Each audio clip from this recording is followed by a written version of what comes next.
has given us the opportunity to be present, to meet more people. I mean, this week is, we're celebrating Women's History Month, Susan. Yeah. And now on Monday, it was International Women's Day. I think I was in 3 countries and on 2 podcasts in the same day. There's no way I would have had to spread that out if I was physically needing to be at a conference or at a summit or to speak. So if we're getting raw about that, we're tired because we weren't leveraging our time with our money previously. That's why I was tired. If we're really going to be leveraging our time with our money, we need to look at how much time it's taking us and what return are we getting. So I'm showing you with my hands little bits of time and then how much return are we getting on that effort. So we need to start gazelle-like laser focusing in, which is what I've been doing, on what is the one thing that your focus helps give the fuel and the energy to hit the first domino that then propels the rest of the business. Welcome to the Susan Sly Project, where entrepreneurs rule, startups launch, and the side hustle becomes the main hustle. Ladies and gentlemen, your host, Susan Sly. Hey, what's up, everyone? I hope you're having just an incredible day. And I want to give some shouts out. We just did our top 10 country report. And I think, gosh, we're shouts out to New Zealand. I think you guys are number 5 right now. And sending you much love to the Commonwealth. Most of you know I'm originally from Canada. So all of the Commonwealthers sending you much love. And I have a question for you. How do you really defy the odds, step into a new level of power, and do it all, especially with so much chaos going on? And my guest today is an international best-selling author, a podcast host, a keynote speaker. She's mentored hundreds of CEOs, and I'm going to bring her out in just a minute. A couple things. One, if you are listening, don't forget to hit the subscribe button. I have new shows coming out every single week, and they're designed for you. You're that person. You're starting a business. You have a business. You're helming a company. You have those wall-kicking moments. This is where you need to be. So every Monday, we've got a new episode coming out. If you're on YouTube, hit the subscribe button. And no, here's a secret. I'm the one responding to all of your comments. So make sure, only if they're nice. No, I'm just kidding. I'll respond anyway. It doesn't matter. And the last thing I do want to say is that, I'd love to connect with you. I do free live coaching every single month. So make sure you go over to susansly.com, get on the list, and let's connect. So my guest today is a phenom. She really, really is. In addition to having transcended the odds and going and helping to co-create just a phenomenal business that became a movement, she really has a passion for helping people succeed, especially women. She's a mom. She is an incredible dynamo. And I want to welcome to the show today, Colleen Biggs. So Colleen, thank you for being here. I'm honored, Susan. Thank you for having me as your guest. Well, I want to jump right in. You've mentored hundreds of CEOs. You have worked with some incredible, incredible people. I think if COVID has taught us anything, it's that we have to be adaptable.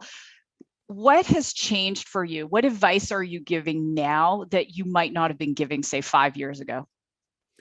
Yeah, I feel like the advice that maybe we were given 5 years ago was a little bit more linear, right? So, on how you build a business, there was this business plan and how you negotiate your real estate and how you hire your staff and how you find your customers. I remember back in the day, Susan, when the marketing plan included sending out flyers and doing door-to-door hangers and sending oversized postcards.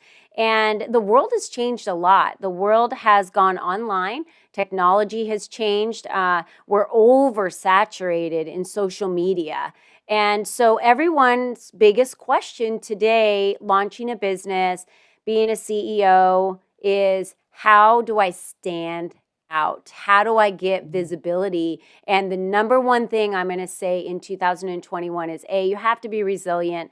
And how do you stand out and put yourself in the spotlight and get the visibility you deserve? Because there's so many businesses out there today that are struggling, a lot of them in the restaurant sector, the physical fitness sector. A lot of the non-essential businesses have been around for a long, long time. And if they weren't able to lift and shift quickly and adapt during the pandemic and become a grocery store, let's say, and get rid of all their perishable items where most of us couldn't even find them at the grocery store. That was a really swift shift that they did because they could now sell a demand that the consumers had without having to get rid of those and possibly close up shop. They started doing deliveries if they didn't before. They started opening up and doing takeout if they didn't before. And I know that was mostly survival mode, but for some of them, they did survive through that. Now they can get back to thriving. And what their consumers remember was how much they gave back during that time. The consumers remember, like, I got my rice from you. I came and got all my eggs from you. I bought all my dairy from you because you opened up your restaurant and allowed me to go shopping because I couldn't get those things at the store, right? So how can we be memorable and how can we stand out? And in 2021 and beyond, honestly, the impressions used to be 7 times, 8 times. The impressions are like 14 to 24 times. Now, you might think that's a lot, but technology makes it easier for you to reach people and have that many impressions, but it's still double to triple the impressions you have to have on someone before they'll connect with you. I love that. And so what I'm hearing is we have to stand out. We have to be resilient. And one of the ways we're going to stand out is really by the value we add and the contribution that we give. There are a lot of people who have been resilient, but they're tired. What do you say to that person, Colleen? They're like, Colleen, I'm resilient, but I'm tired. I'm exhausted. This is driving me crazy. What advice would you give? We're going to go raw, Susan. We're going to go raw for your listeners. Please. I was tired. Tired. And I want to say that I was tired before the pandemic. So if you're like me and you have a business where you're speaking or you're an author, right? I was at a book launch the weekend before they locked down the whole country. So I was like, do I go? Do I not go? Is this COVID thing real? What do we do with it? It literally was like the March 5th or something. I flew back home and they locked everything down. So I was traveling and spending tens and thousands of dollars a year traveling all over the world, really, and not spending the time at home. And I was tired. Then when the pandemic hit and everyone was shifting around trying to figure out what to do and everyone found Zoom, I'd been using Zoom for like 5 or 6 years and all of a sudden now everyone's like, what's this Zoom thing? Technology has given us the opportunity to be present, to meet more people. I mean, this week is, we're celebrating Women's History Month, Susan. Yeah. And now on Monday, it was International Women's Day. I think I was in 3 countries and on 2 podcasts in the same day. There's no way I would have had to spread that out if I was physically needing to be at a conference or at a summit or to speak. So if we're getting raw about that, we're tired because we weren't leveraging our time with our money previously. That's why I was tired. If we're really going to be leveraging our time with our money, we need to look at how much time it's taking us and what return are we getting. So I'm showing you with my hands little bits of time and then how much return are we getting on that effort. So we need to start gazelle-like laser focusing in, which is what I've been doing, on what is the one thing that your focus helps give the fuel and the energy to hit the first domino that then propels the rest of the business. And we're too busy focusing on the entire business instead of focusing on the one thing that helps us drive the fuel that drops the domino for the rest of the business. Absolutely. So beautifully said. And I think that the biggest thing is a lot of my colleagues, myself included, when we came home, it was suddenly like we're working longer. Oh, yeah. Because now we can, to your point, we're not getting on airplanes. I went on my first business trip in a year, not that long ago.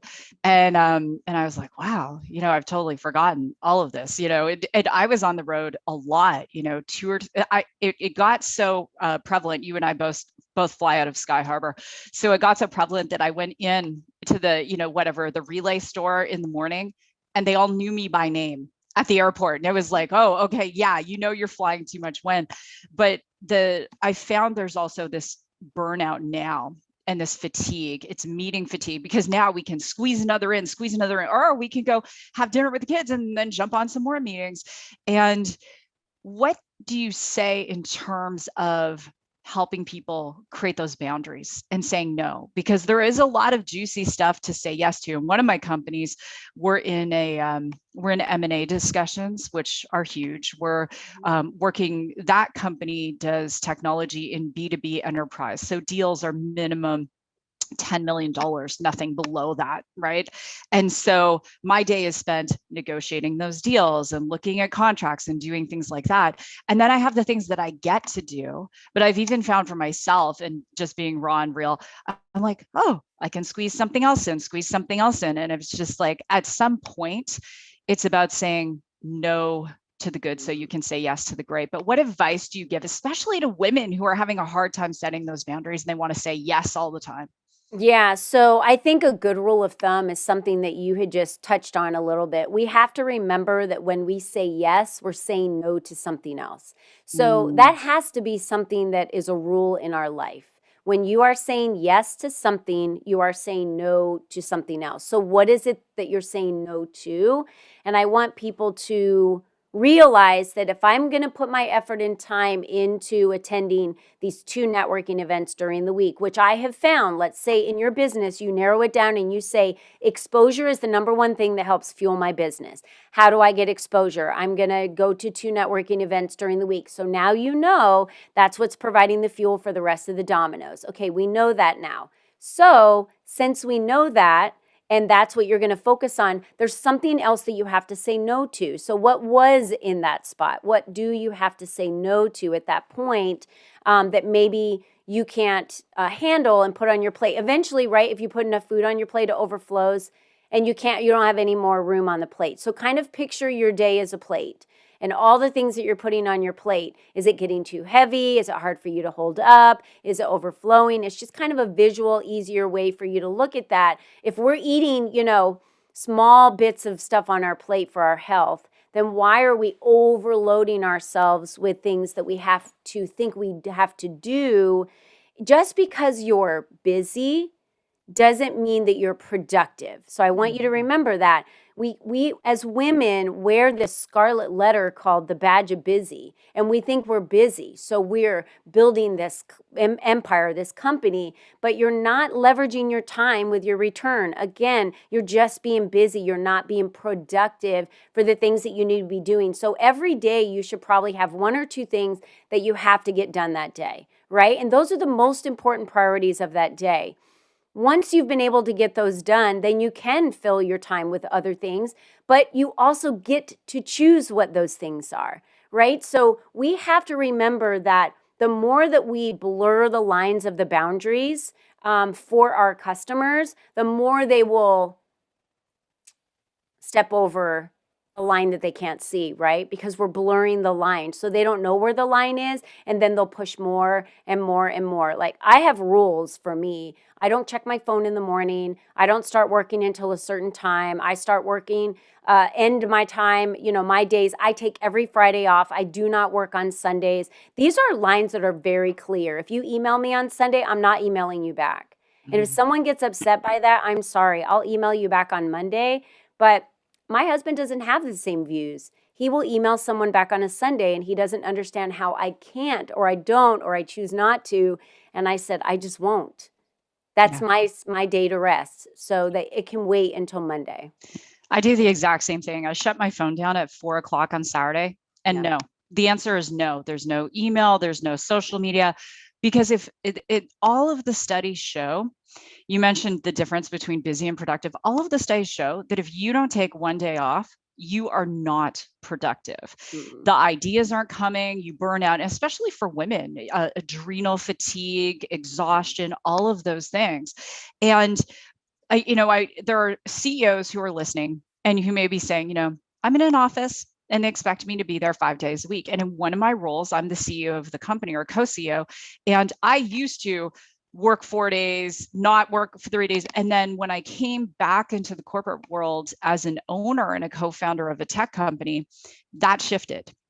But it doesn't mean, to Colleen's point, that you can't say no. I generally, personally, do not do anything on camera before 10 in the morning. the first hour of my day is prayer, devotion. There's nothing. I don't look at my phone. Then I get my workout in, my kids, go off to school and all of those things. And before we got into recording, Colleen and I were talking about hair. And if you're on YouTube, this is just, it is what it is. I washed and dried my hair today. It smells really good. That's about as good as it's going to get. And there are things, let's talk about this. There are things you have to let go of. I've always said that perfection is a form of procrastination. So Colleen, what are some things that you've chosen to let go of in order to achieve the success you have?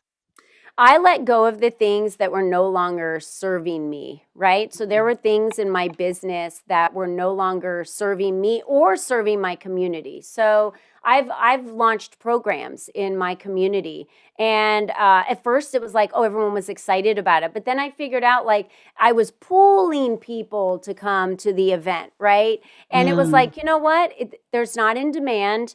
I'm pulling people instead of people wanting it and, to show up. So I think we need to look at things in our business, especially what are your day-to-days? What are, analyze your business. And by the way, if you're in the business so much that you're not stepping back, and that has not changed from 1990 to 2021. This has not changed. You cannot be in your business and run your business. You have to step back and be outside of your business to look at it from a different perspective. And if you're not taking the time to be the CEO and to run the business, then you're too clouded by what's happening in the business. And you have to take that break because, like you said, that hour in your day gives you perspective. It allows your space between the business and you, because that's when we get our best downloads. It's also sleeping, right? If we're thinking about the greatest things that happened during that day and we go to bed with that attitude,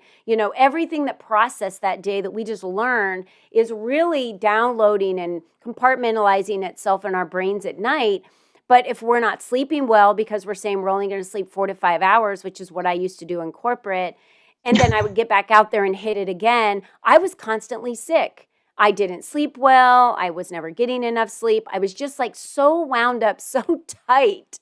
And I'm not that way anymore. And I remember I taught people to not be wound up that tight, to make sure that they don't have to think that they prioritize between their family and their business. It's not about prioritizing between the two because they're two separations of compartments. And we need to think of them that way. When I'm on the business, working on the business or working in the business, that's my priority.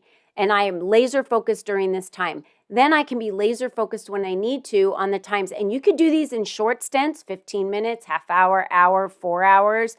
So I'm not saying, oh, but if you have children at home that are homeschooling, I can't homeschool my kids and work at the same time. You can. You can set them up for 1 hour. You laser focus with them. So no business for the hour. Then you maybe focus for 2 hours on a business deal that you have to do or work. Then you stop doing that and you laser focus again with the child. The problem is we try to do both at the same time.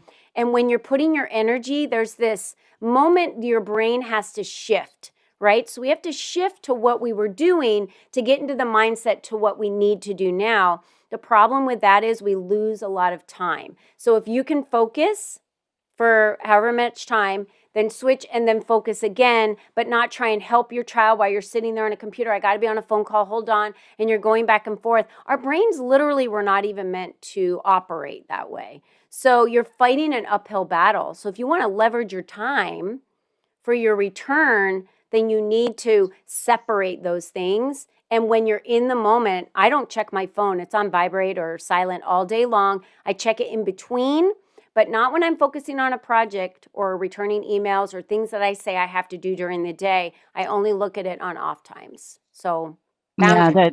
You're definitely my sister from another mister, because it's that I've said for years, right? Women can multitask. I mean, if you've ever had children, you can change a diaper and you can, do something else at the same time. You get really good at it. But to your point, when you're working on a project or we're dealing with money, we're dealing with massive amounts of money, you shouldn't be multitasking. One of the things I've started doing lately, Colleen, which is fun, is I've said for a long time, and when I wrote Organize Your Life, I talked about this, put on your favorite song and go jam out and return your emails, but that's all you're going to do. And if I had a client or a student that had 10,000 emails in their inbox, I'm like, listen, those people don't expect you to get back to them at this point, right? But coming up with strategies that energize you and go, okay, I'm going in there now. I'm clearing up my email inbox. I'm going to put on Run DMC, or I'm going to put on whatever I'm going to put on. I'm just like, I'm a child of the 80s, right? So I'm going to put it on and I'm going to like do what I need to do. And I think that these are such simple suggestions, but people don't do them enough. I've had friends who've literally died from stress. What is the toughest lesson that you've had to face in the last few years in the role that you're in as a woman? Geez, that's a good question. And I really believe probably the toughest thing I've had to face would really be the realization that I, I can't do it alone, right? So we want to know that we are, that we can build this business, right? And maybe some people told you you couldn't, but you were doing it on your own and you were building it. We all have 24 hours in a day. So we all have the same time. But so many people are able to leverage that time for themselves by buying more time, right? And that's by adding resources. I have found that the more that we focus on simplifying our businesses, simplifying the process for our clients to do business with us, right? So getting those hurdles out of the way, and by speed, quickly, right? So not letting things lay around forever and procrastinate like you talked about. That really is what changes the success of a business, because people want to do business with people that they like. So if you're not coming to the realization that there are things that you do so amazingly well and there are things that you don't, it is so important to hire people to do the things that you're not good at, because they can do them 20 times faster than you, they can do it better than you, and you can pay them for that resource.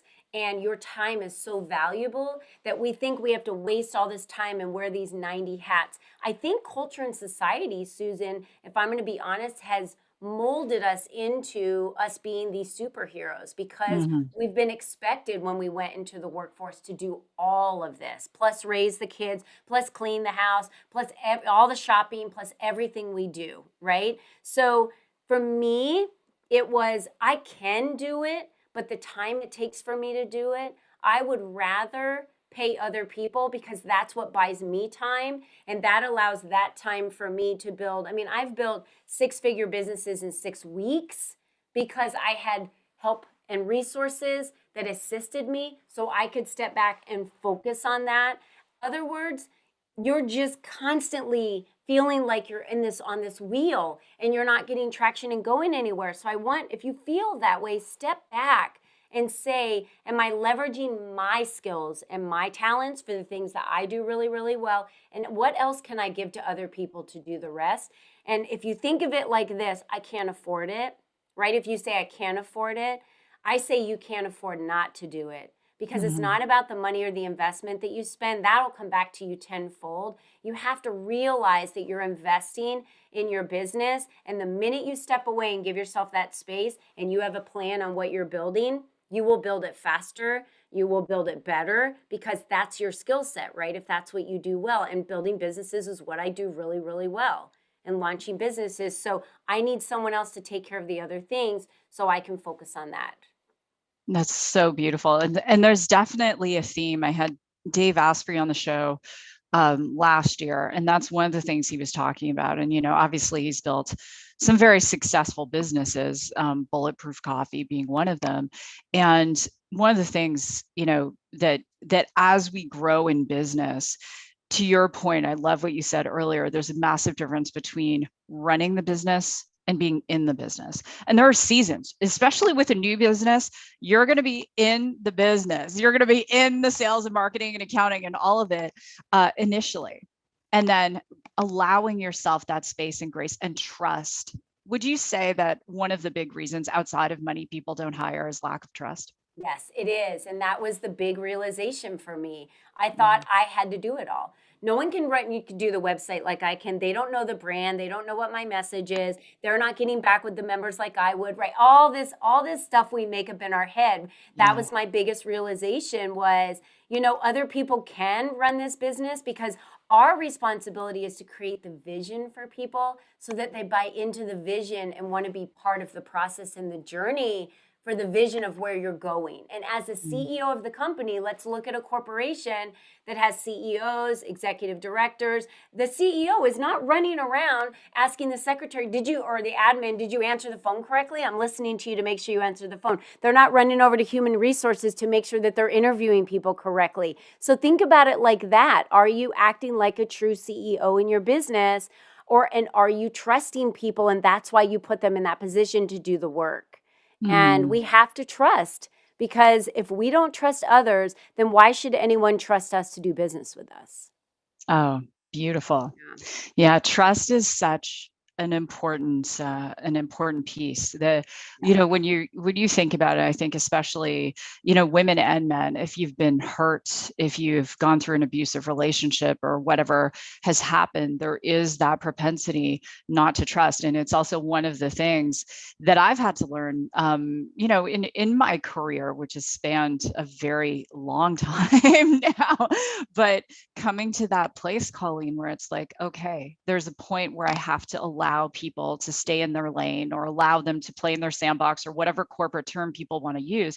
And it helps them become better leaders, because why do people get into business in the first place? The number one reason, they want freedom. And then you get in the business and you're in the business, you're like, wait a minute, I don't have freedom. Right. And so I love it. I would love for all of our viewers and listeners to connect with you. So on LinkedIn, it's Colleen Biggs. And on Instagram, it is, I wrote it down. Lead Up for Women. Lead Up for Women, and your podcast, Lead Up for Women. And just super quick, please do a PSA. Tell us about the podcast. What, who's on the show? What are the themes? Yeah.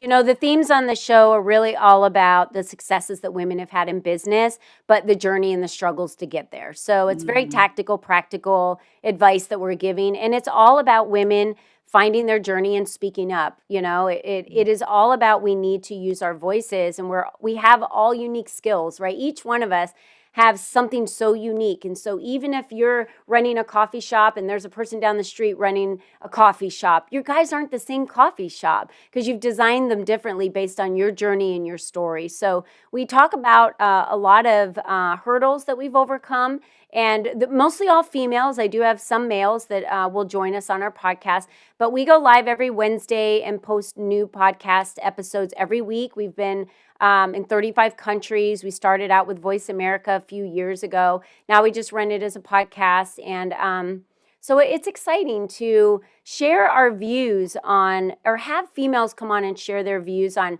what it took for them to have a voice and find their voice, and then, the struggles they've had and how they overcame them, because there's no reason for us to have to reinvent the wheel, right, Susan? If someone else can give us some advice on how we can run our businesses better, or how we can market ourselves better, or how we can do deals more efficiently, then we can learn from other people. It's better to go that route than to try and figure it all out on your own. Again, we're not in this alone. We're in this as a journey together. Amen to that, sister. That's awesome. So I encourage everyone to check out Colleen's show, follow her on social media. And Colleen, thank you for everything you're doing in the world. Colleen and I are women who ask for what we want. So if this show has touched your heart, inspired you, you're going to get gritty, enough's enough, you're done with being tired and exhausted, go ahead, give us a 5-star review. We would love that. Drop a comment below, and please share the show with all of your friends. So with that, God bless. Go rock your day, and I will see you on a future episode of the Susan Slide Project. Ladies and gentlemen, this has been another epic episode of the Susan Slide Project. For more tips, strategies, and ideas, visit www.susansly.com.